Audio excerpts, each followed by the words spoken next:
My name is Leroy Van Halen. I'm a fashion designer and design researcher, and I teach fashion design here at the WdKA Academy. I've been part of the MUUS research for now the last couple of years, and I've helped develop the different programs. And I was one of the teachers that was teaching Work Package 3 to this group of students this year.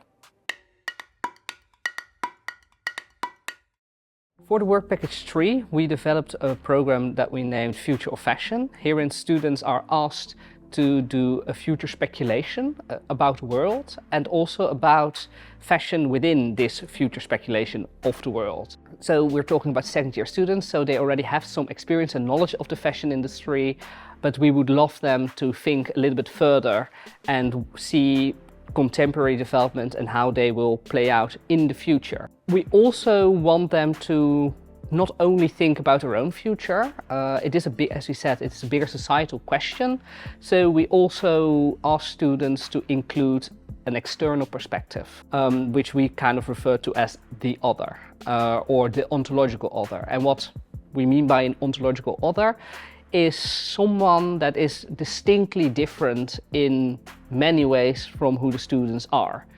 That can be someone from a very different cultural background, from a very different philosophical background, someone that is maybe also within their physical appearance very different to the students, but we want them to explore further and kind of design with empathy.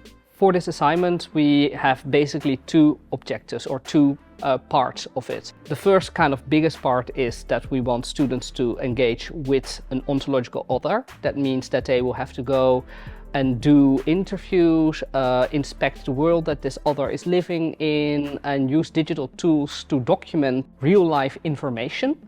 And on the other side, we want them to see digital tools such as 3D scanning, but also 3D rendering, 3D molding, all these new digital tools that we describe in this research. We want them to see that not only as a presentational device. Of course, it's very easy with virtual fashion to make a very attractive image, but we want them to see these tools also in the beginning stages of your research as documentation devices or ways to document the world around you. The module is built up in two different phases. We start off with the research phase, in which students use these digital tools. In this period, students have introductions into 3D scanning and also cleaning up 3D scans.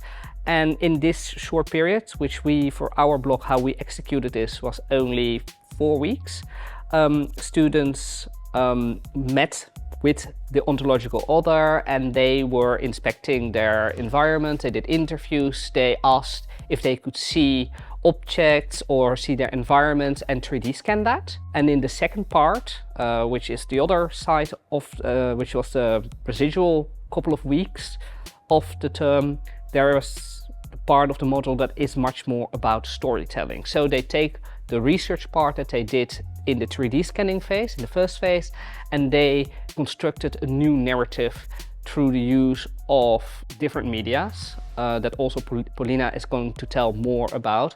But the objective in this second period of the assignment is creating an animation that represents the speculative future scenario in a meaningful way, or a way that at least aligns with the storyline that they retrieved in the research phase. For the first kind of question, we had the avatar, and of course, because they were meeting an other, there was already kind of a body. We did not ask students to copy directly their other, but much more that they would think about what kind of body representation and what kind of bodies, human or maybe extra human, would fit with this concept. The second was more, the second kind of element was the environment, and that much more related to the kind of personal material culture that came from the documentation phase. Students, of course, did a lot of 3D scanning, They made also photos, some of them even made audio recordings. So it was much more about creating a personalized space for this avatar, this customized avatar, to exist in. Students were really kind of asked, it was mandatory to include parts of the 3D scans into this virtual environment. The last part was kind of the animation, and with animation there was of course movement, bodily movement, how does this avatar move, but also animation in a broader sense. What kind of storytelling can we do and where do we look for references? Because the total video had to be, or animation had to be around 1 minute, 1.5 minutes. So that is way too long to just do rendering. So we watched a lot of reference movies, that was sometimes really from art house movies to fashion commercials, in order to see how within the context of film or fashion film stories were told. So students could also use editing and a little bit of film magic to kind of make this animation work and tell the story that they want.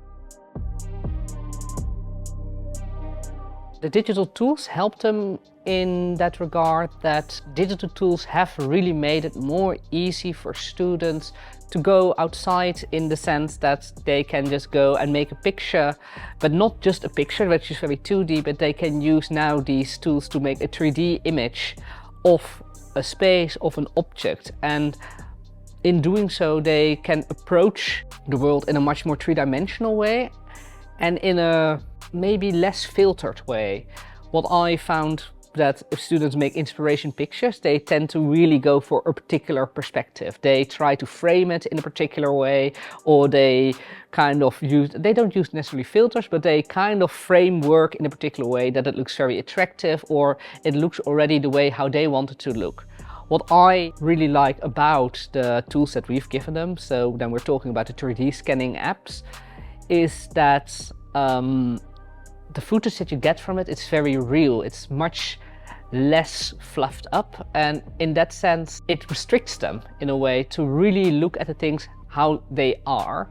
And for me, as where we are now, it is better, like it is as good as, almost as good as meeting the real object.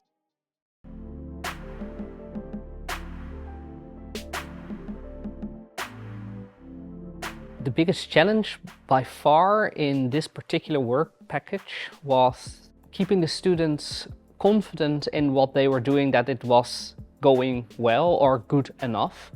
Because maybe the workflow that you have when you're making an animation is quite different than how you experience it in traditional physical fashion design.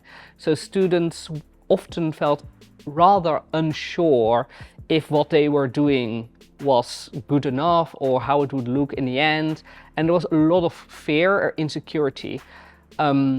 Motivating them, telling them if you have a good plan, if you make good storyboards, if you already do some test renders and it looks good, it's not as maybe as sure as they would like, because in fashion design you can do very quick kind of mock-up and then you know it. That was by far the most challenging thing from a didactical standpoint, that you have to motivate your students and make them feel secure in the outcome, but also prepare them that sometimes things don't go in the way and that they have to kind of then respond to that. Students seem to have gotten, I've seen now the end result, and also I just witnessed our students in these interviews for the Milieu Us, and on the hindsight students really do see, I think, what we were talking about.